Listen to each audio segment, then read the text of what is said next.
అందరికీ నమస్కారం అండి. ఆంధ్రప్రదేశ్ రాజకీయాలు ఎప్పుడు స్పెషల్‌గా ఉంటాయి. ఎందుకంటే మీరు ఎప్పటినుంచో చూస్తున్నారు. ఆంధ్రప్రదేశ్‌కి సంబంధించి ఏ రాష్ట్రంలో కూడా జరగని వింతలు, విడ్డూరాలన్నీ ఆంధ్రప్రదేశ్ స్టేట్‌లోనే జరుగుతుంటాయి.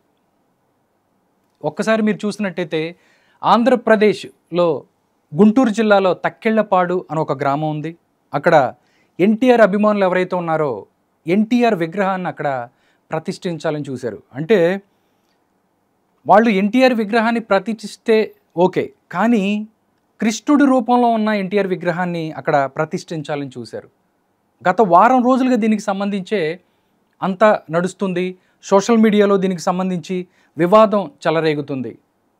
ఈ తరుణంలో రామచంద్ర యాదవ్ ఎవరైతే ఉన్నారో బీసీవై పార్టీ నాయకుడు, దాంతోపాటు బీజేపీకి సంబంధించి కొంతమంది హిందుత్వవాదులు అందరూ కలిసి అసలు ఎన్టీఆర్ విగ్రహాన్ని, కృష్ణుడు రూపంలోని ఎన్టీఆర్ విగ్రహాన్ని అసలు మీరు ఎలా అక్కడ ప్రతిష్ఠిస్తారు? హిందువుల మనోభావాల పరిస్థితి ఏంటి? దాంతోపాటు యాదవ సామాజిక వర్గం ఏదైతే ఉందో వాళ్ళు కూడా వచ్చి కృష్ణుడు ఎన్టీఆర్ లాగా ఉంటాడా అని చెప్పి ఇలాగా రకరకాల వాదనలు తెరపైకి వచ్చాయి. టోటల్గా చూస్తే ఈరోజు ఆ కార్యక్రమం ఏదైతే ఉందో అది ఆగిపోయిన పరిస్థితి కనబడుతుంది. ఎందుకంటే ఈ విషయం ప్రభుత్వం దగ్గరకు కూడా వెళ్ళింది. ఎందుకు ఎన్నో వివాదాలు ఉన్నాయి ఇప్పటికే, ఈ వివాదం కూడా ఎందుకు అని చెప్పిన తర్వాతే ఈ యొక్క ఏదైతే ఉందో ఈ విగ్రహ ప్రతిష్ఠ అనేది ఆగిపోయింది అన్నట్టు తెలుస్తోంది. ఒక్కసారి దీనికి సంబంధించే బీసీవై నాయకుడు ఎవరైతే ఉన్నారో రామచంద్ర యాదవ్ చలవ తక్కెళ్ళపాడు అనేటువంటి ఒక కార్యక్రమాన్ని తీసుకున్నారు. దానికి సంబంధించే శనివారం రోజు ఆయన రామచంద్ర యాదవ్ తక్కెళ్ళపాడు వెళ్ళి అక్కడ ఎవరైతే ఈ విగ్రహాన్ని ప్రతిష్ఠించాలి అనుకున్నారో వాళ్ళందరితో కూడా మాట్లాడిన పరిస్థితి కనపడుతుంది. కానీ మాట్లాడిన తర్వాత వాళ్ళు మేము ససేమిర ఒప్పుకో, మేము ముందుకెళ్తాము అని చెప్పిన పరిస్థితి. దాని తర్వాత ఆయన ఈ యొక్క ప్రకటనని చేశారు. చలవ తక్కెళ్ళపాడు హిందువుల, యాదవుల మనోభావాలను కించపరుస్తూ, కోర్టు ఆదేశాలను ఉల్లంఘిస్తూ శ్రీకృష్ణుడి రూపంలో ఎన్టీఆర్ విగ్రహాన్ని ఆవిష్కరించడాన్ని నిరసిస్తూ బీసీవై పార్టీ అధినేత రామచంద్ర యాదవ్ పిలుపు మేరకు ఆ అపచార పరిహారార్థం ఆ విగ్రహాన్ని అక్కడే ఉన్న చెరువులో మేము నిమజ్జనం చేద్దాం రండి అని చెప్పి ఆయన ఒక పిలుపునిచ్చాడు. దానికి సంబంధించే మనిషి రూపంలో ఉన్న వ్యక్తిని దేవుడి రూపంలో విగ్రహావిష్కరణ చేయటాన్ని ముక్త కంఠంతో ఖండిద్దాం, దీని మీద పోరాడదామని చెప్పి కూడా ఆయన టైం కూడా దీనికి సంబంధించి చేశారు. 25/8/2025 ఉదయం 11 గంటలకు, స్థలం గుంటూరు జిల్లా తక్కెళ్ళపాడు. ఇది వాళ్ళు ఇచ్చిన ప్రకటన. దీని తర్వాత ప్రభుత్వం ఎలక్ట్ అయింది. దాంతోపాటు ఎవరైతే ఉన్నారో పోలీసులు అక్కడి నుంచి రామచంద్ర యాదవ్కు అక్కడ నిర్వాహకులతో మాట్లాడిన తర్వాత రామచంద్ర యాదవ్ ఎవరైతే ఉన్నారో ఆయనకు ఫోన్ చేసి వాళ్ళు ఆ విగ్రహాన్ని ప్రతిష్ఠించట్లేదు, వాళ్ళు అక్కడ ఉన్న చెరువులో కలిపేస్తున్నారు, దాంతోపాటు ఎవరైతే నార్మల్గా ఎన్టీ రామారావు గారి విగ్రహాన్ని, కాశీ విగ్రహాన్ని అక్కడ ప్రతిష్ఠిస్తున్నారు అని చెప్పి వాళ్ళు చెప్పిన పరిస్థితి కనబడుతుంది. ఒక్కసారి దీనికి సంబంధించే ఒక వీడియో కూడా సోషల్ మీడియాలో ఏదైతే ఉందో సోషల్ మీడియాలో ట్రెండ్ అవుతుంది ఒక వీడియో. ఆ వీడియో ఒకసారి చూపిస్తాను. అక్కడ ఏం జరిగింది తక్కెళ్ళపాడులో.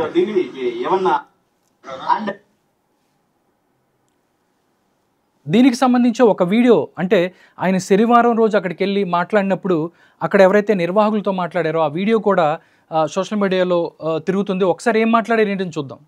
అండ్ దీనికి ఏమన్నా ఐపీసీ సెక్షన్ 295, 298 ప్రకారం తీసుకుంటే కూడా ఇది నేరం. సో అది రేపు పొద్దున్నే రాష్ట్రం అంతా పెట్టాల్సిన పరిస్థితి వస్తుంది కదా.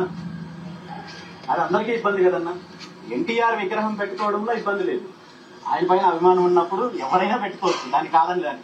కానీ కృష్ణుడి రూపంలో అనేది కరెక్ట్ కాదు కదన్నా. ఆయన కృష్ణుడు కాదు కదా, ఎన్టీఆర్ కృష్ణుడు కాదు కదా, ఆయన రూపం రూపం అంటే ఆయన ఇంకా చాలా వేషాలు వేశారు కదన్నా. రావణాసుడు వేషాలు వేశారు, కర్ణుడు వేషాలు వేశారు. ఇప్పుడు రేపొద్దున ఇంకొక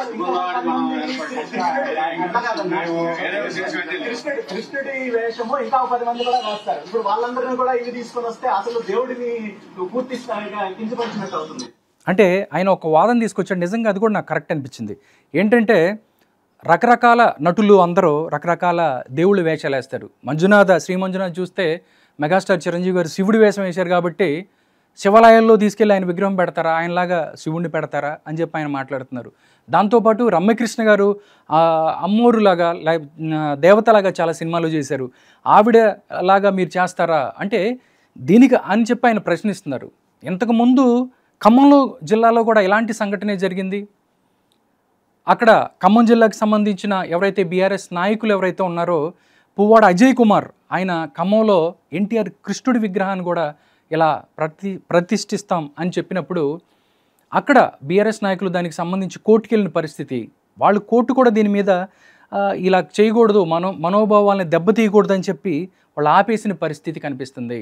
అప్పుడు వాళ్ళు ఒక చిన్న మార్పుతో కూడా ఆ విగ్రహాన్ని ఆవిష్కరించారు. అదేంటంటే చేతిలో ఫ్లూట్ బదులు కత్తితో చేశారు. కానీ ఇక్కడ మాత్రం తెలంగాణలో ఎలా జరిగితే ఆంధ్రప్రదేశ్లో మాత్రం కోర్టుకి వెళ్లకుండానే, కోర్టు తీర్పు రాకుండానే వాళ్ళు ముందుగానే స్వచ్ఛందంగా ఆ యొక్క కార్యక్రమాన్ని ఆపేసిన పరిస్థితి కనిపిస్తుంది. నిజంగా దీనికి సంబంధించి చాలా రాజకీయాలు కనిపిస్తున్నాయి. ప్రభుత్వం ఎవరైతే ఉన్నారో వాళ్ళు వెనక్కి తగ్గిన పరిస్థితి కనిపిస్తుంది. వాళ్ళు అక్కడున్న నిర్వాహకులతో మాట్లాడారు. ఎవరైతే ఎన్టీఆర్ అభిమానులు అవ్వచ్చు, లేకపోతే టీడీపీకి సంబంధించిన వాళ్ళు కావచ్చు, వాళ్ళతో మాట్లాడిన తర్వాత వీళ్ళు వెనక్కి తగ్గిన పరిస్థితి కనిపిస్తుంది. కానీ కొంతమంది టీడీపీ నాయకులకు, దాంతోపాటు ఎన్టీఆర్ అభిమానులు కూడా చాలామంది మాట్లాడుతున్నారు. మీకు ఒక వీడియో మీకు చూపిస్తాను. ఈ ఫోటో అండి. అంటే ఈ ఫోటో చూస్తే దీనికి సంబంధించిన డీటెయిల్స్ ఒకసారి నేను చెప్తాను. చూస్తే నందిగామ బైపాస్ దగ్గర 20 సంవత్సరాల నాడే శ్రీకృష్ణుడి ఆకృతిలో ఎన్టీఆర్ విగ్రహం సొంత ఖర్చులతో పెట్టించారు ఎన్టీఆర్ వీరాభిమాని ఆయనే వడ్డెల్లి సాంబశివరావు గారు. అంటే జగ్గేపేట బస్సులు వాళ్ళు ప్రయాణికులకు ఎన్టీఆర్ కృష్ణుడి బొమ్మ సెంటర్ అని చెప్పి అట్లాగే టికెట్ కొట్టిన పరిస్థితి ఉంది. అంటే 20 ఇయర్స్ క్రితమే ఎవరైతే వడ్డెల్లి సాంబశివరావు గారు ఉన్నారో ఆయన అక్కడ ఎన్టీఆర్ విగ్రహాన్ని పెట్టారు. దానికి సంబంధించి అందరికీ తెలుసు. బట్ అప్పుడు కూడా దీనికి సంబంధించి ఎలాంటి ప్రాబ్లం రాలేదు. అంటే అప్పుడు మీడియా ఇంత లేదు, లేకపోతే ఇలాంటి ఎక్కడ జరగలేదు కాబట్టి, ఇలాంటి ఇష్యూస్ లేవు కాబట్టి జరిగిపోయింది. కానీ ఇప్పుడు మాత్రం ప్రాబ్లం వస్తుంది. ఎందుకంటే అంతకుముందు ఖమ్మం జిల్లాకు సంబంధించి ఖమ్మంలో ఇలాగే పరిస్థితి జరిగింది. ఇప్పుడు చూస్తే ఇక్కడ తక్కెళ్ళపాడులో ఈ యొక్క సంఘటన జరిగింది. టోటల్గా ఇక్కడ ఎన్టీఆర్ విగ్రహ ఆవిష్కరణ ఆగిపోయింది. అసలు తక్కెళ్ళపాడులో ఏం జరిగింది, అక్కడ నిర్వాహకులు వాళ్ళకి పోలీసులు ఏం చెప్పి ఈ యొక్క కార్యక్రమాన్ని ఆపించారు, ఈ విషయాలన్నీ కూడా ఎవరైతే నందిగాం బైపాస్ దగ్గర 20 సంవత్సరాల క్రితమే అక్కడ ఎన్టీఆర్ విగ్రహాన్ని పెట్టి వడ్డెల్లి సాంబశివరావు గారు ఎవరైతే ఉన్నారో ఆయనతో ఒక్కసారి ఫోన్ లైన్లో మాట్లాడదాం. ఎందుకంటే ఆయన తక్కెళ్ళపాడు గ్రామం వెళ్ళారు, అక్కడే ఉన్నారు, అక్కడ యొక్క పరిస్థితి ఏంటి, అసలు దానికి సంబంధించి ఆయన ఏం చెప్తారనేది ఒకసారి విందాం. రైట్, ఈ స్క్రీన్ మీద ఏదైతే మీరు కనిపిస్తుందో ఎన్టీఆర్ అమర్ రహే అంటూ ఇక్కడ ఎన్టీఆర్ కృష్ణుడి రూపంలో ఈ యొక్క విగ్రహం 20 ఇయర్స్ బ్యాక్కే అక్కడ నెలకొల్పిన వడ్డెల్లి సాంబశివరావు గారు ఉన్నారు. ఈయన నందిగామకి సంబంధించిన వ్యక్తి. ఒక్కసారి ఆయనతో మాట్లాడదాం. సాంబశివరావు గారు. సార్ సాంబశివరావు గారు నమస్కారం. సార్ ఒకసారి చూస్తే అంటే మీరు ఏదైతే 20 సంవత్సరాల క్రితం ఎన్టీఆర్ కృష్ణుడి రూపంలో ఉన్న విగ్రహాన్ని ఏదైతే మీరు ప్రతిష్ఠించారో అది మా టీవీ స్క్రీన్ మీద ఉంది. ఒక్కసారి చెప్పండి సార్. అంటే తక్కెళ్ళపాడు మీరు వెళ్ళారు అన్నట్టుగా మాకు తెలుస్తుంది. ఏం జరిగింది అసలు, ఏం చెప్తారు మీరు? నేను నందిగామలో ఒక 40 సంవత్సరాల క్రితం అన్నగారి కృష్ణుడి విగ్రహం పెట్టి హరికృష్ణుడు ఓపెన్ చేశారండి. హరికృష్ణ గారు ఓపెన్ చేశారు ఇది. ఆ రోజులో హరికృష్ణుడు గారు ఓపెన్ చేశారండి నందిగామ ఆ విగ్రహం, అన్నగారి కృష్ణుడి విగ్రహానికి అండి. ఓకే. ఆనాడు మరి నేను ఎన్టీఆర్ ఆల్ ఇండియా ఎన్టీఆర్ అభిమాన సంఘాలకి ఉపాధ్యక్షుడు. నా పేరు వడ్డెల్లి సాంబశివరావు, నందిగామ అండి. ఓకే. ఇటీవల 2 రోజుల క్రితం అండి గుంటూరు దగ్గరలో తక్కెళ్ళపాడు గ్రామం ఉందండి. ఓకే. అక్కడ నందివాడ తత్వయ్య గారు అనే పెద్ద రైతు అండి. ఆ రైతు 10 మందిని కలుపుకొని అన్నగారు శ్రీకృష్ణుడి విగ్రహం మీద, అన్నగారి మీద ప్రేమతో ఆయన అభిమానులు అండి వాళ్ళు. 9 అడుగుల విగ్రహాన్ని వాళ్ళు కృష్ణుడి విగ్రహాన్ని ఏర్పాటు చేసుకున్నారండి వాళ్ళు తక్కెళ్ళపాడు. అంటే గుంటూరు 4 కిలోమీటర్లు అండి. ఓకే. అయితే అక్కడ రామచంద్ర యాదవ్ అనే అతను అంత ముందు కూడా బీసీ నాయకుడు అండి. ఆయన బీసీ పార్టీలో కూడా పోటీ చేసి చాలా సార్లు డిపాజిట్ లేకుండా పోయిన వ్యక్తి అండి అతను. ఓకే. అన్నగారి విగ్రహాలు, శ్రీకృష్ణ విగ్రహాలు ప్రేమతో అభిమానులు పెట్టుకుంటుంటే వాటిని రిమూవ్ చేయడానికి ప్రయత్నం చేస్తున్నాడు మొదటి నుంచి కూడా. ఓకే. అతను ఏం చేశాడంటే మన కరాటీ ఉంది కదా కళ్యాణ్ అని, కరాటీ కళ్యాణ్ అండి, అవునండి యాక్ట్రెస్. ఆమెతో మాట్లాడి ఆమెను తీసుకొని వచ్చి ఇవాళ ఇది అలజడి చేయాలని ఉద్దేశంతో ఉన్నాడండి. ఓకే, అంటే తక్కిలపాడులో ఇందాక మేము కరాటీ కళ్యాణ్ గారితో కూడా మాట్లాడే ప్రయత్నం చేసింది మా టీవీ ఛానల్. వాళ్ళు అక్కడ మాట్లాడినప్పుడు ప్రోగ్రామ్ లో ఉన్నానని చెప్పారు. ఆవిడ అక్కడే ఉన్నారండి? తక్కిలపాడు వచ్చారా? లేదండి, మొత్తానికి మాత్రం అలజడి సృష్టించాలని రామచంద్ర యాదవ్ పట్టుకొని కొంతమందిని యాదవుల్ని పుసిపలిపి రావాలని ప్రయత్నం చేస్తుంటే మేమేం చేస్తామంటే మా నాయకులు ఒకటే మాట చెప్పారండి, మన క్రమశిక్షణ గల పార్టీ కాబట్టి మనం వాళ్ళు ఏదో గొడవ చేయబోతున్నారు, మీరు ఎందుకండి కోర్టులో కూడా ఉంది కదా, మనమే కొద్దిగా సర్దుబాటు చేసుకుందామని విగ్రహం తీయాలని ఏర్పడుతూ మేము రాత్రి తీసేసామండి. ఓకే. పెద్దరికంగా మేము బాధ్యత వహించి తీసేసి మళ్ళీ అన్నగారి విగ్రహం కూడా పక్కన పెట్టడం జరిగిందండి. ఓకే. ఆ విగ్రహాన్ని ప్రైవేట్ గా అరగడంలో తీసి మళ్ళీ పెట్టడానికి ప్రయత్నం చేస్తున్నాడండి నందివాడ బసయ్య గారు అనే అతను. మా అభిమాని అండి, ఎన్టీఆర్ అభిమాని అండి. ఓకే. కాదండి, అక్కడ నిన్న శనివారం రోజు రామచంద్ర యాదవ్ గారు అక్కడికి వచ్చి నిర్వాహకులతో మాట్లాడారు. అయినా కానీ మీరు ముందుకెళ్ళిన పరిస్థితి కనపడుతుంది. అందుకనే ఆయన చలో తక్కెళ్ళపాడు అని పిలుపునిచ్చారని తెలుస్తుంది. అంటే ఏం మాట్లాడారు ఆయన? మీరు ఇవన్నీ లేకపోతే మేము తీసుకెళ్లి నిమజ్జనం చేస్తామని చెప్పారా, లేకపోతే ఏం జరిగింది అక్కడ? మీ విగ్రహాన్ని మీరైతే మా యాదవుల కృష్ణుడు విగ్రహాన్ని పెట్టారో దాన్ని ధ్వంసం చేయడానికి మేము ర్యాలీగా వచ్చి తక్కిలపాడులో వచ్చి ధ్వంసం చేస్తామని మా వాళ్ళతో చెప్పడం జరిగిందండి. ఓకే. దాన్ని మేము ఎందుకులే ఇప్పుడు మన అధికారంలో ఉంది క్రమశిక్షణ గల ఇప్పుడు రామారావు గారి క్రమశిక్షణ నాయకుడు అండి. ఓకే, అవునండి. ఆయన ఆధ్వర్యంలో మేము పనిచేస్తున్నాం ఎన్టీఆర్ ఫ్యాన్స్ కాబట్టి మేమంతా కూడా అధినాయకులు మా బాలకృష్ణ గారితో చెప్పేవండి.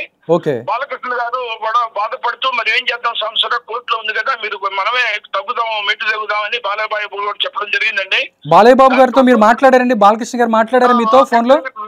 మెసేజ్ పెట్టి మాట్లాడారండి. బాలయ్య బాబు గారు ఒకటి చెప్పారండి, మనం గొడవలు పోవద్దు, అన్నగారు ప్రతి ఒక్కళ్ళ హృదయాల్లో మన రాముడిగా కృష్ణుడుగా ఉన్నాడు, వాళ్ళు కావాలని వైఎస్ఆర్ పార్టీ వాళ్ళు పుసిగొల్పి వాళ్ళు దాడి చేయాలని చూస్తున్నారు, ఇది మామూలుగా చట్టానికి వ్యతిరేక లా అండ్ ఆర్డర్ కూడా ఇష్యూ వస్తుంది కాబట్టి మీరు మనమే కొంచెం వెట్టి దిగుదామని బాలకృష్ణ గారు చెప్పడం అండి. బాలకృష్ణ గారు తమ్ముడు రామకృష్ణ గారు చెప్పడం జరిగిందండి.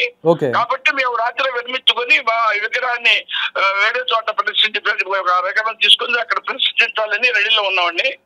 ఆ ప్లేస్ లోనే అన్నగారి విగ్రహం పెట్టడం జరిగిందండి. సార్, రామారావు గారు అంటే రాముడు, దాంతో పాటు మిగతా చాలా వేషాలు కూడా ఆయన వేశారు. కానీ ఓన్లీ కృష్ణుడు తీసుకుంటానికి ఏమైనా కారణం ఉందా? ఎందుకంటే మళ్ళీ అక్కడ యాదవులు కృష్ణుడు మా కులానికి చెందినవాడు రకరకాలుగా మీరు ఇలా వేసుకుంటే అంటే ఓన్లీ కృష్ణుడితో అక్కడ విగ్రహాన్ని పెట్టడానికి ఏమైనా ప్రధాన కారణం ఏదైనా ఉందా? ఏమండి, ఇప్పుడు ప్రతి భారతీయుడు తెలుగువాడు కూడా అన్నగారిని ఒక కృష్ణుడిగా ఒక రాముడిగా ఆరాధిస్తున్నారండి ఇవాళ రేపు. అటువంటి మహానుభావుడు మనం రాముడు చూడలేదు, కృష్ణుడు చూడలేదండి. రామారావు గారిని రాముడిగా కృష్ణుడిగా చూసుకుంటున్నామండి. ప్రజలు కూడా ఒప్పుకున్నారండి, రాముడే అయినా శ్రీరాముడు అయినా అన్నాయండి.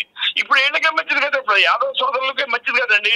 అన్నగారి విగ్రహంగా కృష్ణుడి విగ్రహం కదండి మేము వేసేది. వాళ్ళకి తలుపు చెప్పండి, వాళ్ళు కావాలని వైఎస్ఆర్ పార్టీని కలుపుకొని దీనికి వెనకాల బ్యాక్గ్రౌండ్ గా జగన్ ఉన్నాడని మా ఆలోచన అండి. జగన్మోహన్ రెడ్డి ఉన్నాడు దీనికి. కాదండి, చిన్న విషయంలో జగన్మోహన్ రెడ్డి ఇన్వాల్వ్ అవుతారంటారా? అతను చేసే పని తప్పుడు కదండి, అతను సైకో చాడిస్ట్ కదండి. ఏ పనులు కదండి చేసేది. ఏమన్నాయి 5,000 మందిని 10,000 మందిని తీసుకొచ్చి యార్డుల్లో ఎప్పుడైనా రైతులకు సేవ చేశాడండి ఆయన. యార్డులో కొన్ని వేల మందిని తీసుకొచ్చి అలజడి చేసి పాపం పేద అతను చంపాడు కదండి కారు యాక్సిడెంట్ లో. యార్డులో తీసుకొచ్చి అటువంటి అరాచక శక్తి అంటాడు. అది పులివిందుల కల్చర్ కదండి జగన్మోహన్ రెడ్డికి. ఎన్ని చేస్తున్నాయండి బ్యాక్గ్రౌండ్ బట్టే కదండి రామచంద్ర యాదవ్ అన్నగారి విగ్రహాలు తీపించేది. అంటే రామచంద్ర యాదవ్ వెనక జగన్మోహన్ రెడ్డి గారు ఉన్నారంటారు మీరు? బ్యాక్గ్రౌండ్ డెఫినెట్ గా ఉన్నాయండి, సమస్య లేదండి. సార్, ఒకటే నేను అడుగుతున్నాను. కోర్టు ఖమ్మం జిల్లాకు సంబంధించి ఖమ్మంలో ఏర్పాటు చేయాలని అనుకున్నప్పుడు పువ్వాడ అజయ్ కుమార్ ఎవరైతే ఉన్నారో ఆయన చేయాలనుకున్నప్పుడు కోర్టు ఏదైతే తీర్పు వచ్చిందాక వాళ్ళు ఆగిన పరిస్థితి కనపడుతుంది. మీరెందుకు ఆగలేకపోయారు? మీరెందుకు వెనక తగ్గారు? మీరు కూడా కోర్టు తీర్పు ఏం చెప్తుందో చూడొచ్చు కదా. చట్టానికి గౌరవించాలి కదండి మేమైనా. అందుకని మేము ఏం చేసామంటే అది పిల్లల గ్రౌండ్ ఉంది కదండి, ఆ పిల్లల గ్రౌండ్ తీసేసి మేము చాకు కట్టి కరాటం లాగా కట్టి ఒకటి పెట్టామండి అన్నగారికి. ఆ రోజులో పెట్టి మేము తిరుపతి మన ఖమ్మంలో ఓపెన్ చేసామండి అన్నగారి విగ్రహం. ఓకే, ఇప్పుడు కూడా మీరు ఏదైనా మార్పు చేయొచ్చు కదా అక్కడ, అలాంటిది ఏదైనా చేసే ప్రయత్నం చేయాలి కదా మీరు. చట్టంలో ఒకటి చెప్పిందండి, విగ్రహం ఎక్కడైనా సరే సొంత ప్లేస్ లో పెట్టుకొని చెప్పిందండి, కోర్టు చెప్పిందండి. ఓకే, సొంత ప్లేస్ లో నువ్వు ఎక్కడైనా పెట్టుకోవచ్చు, పబ్లిక్ ప్లేస్ లో పెట్టకూడదు.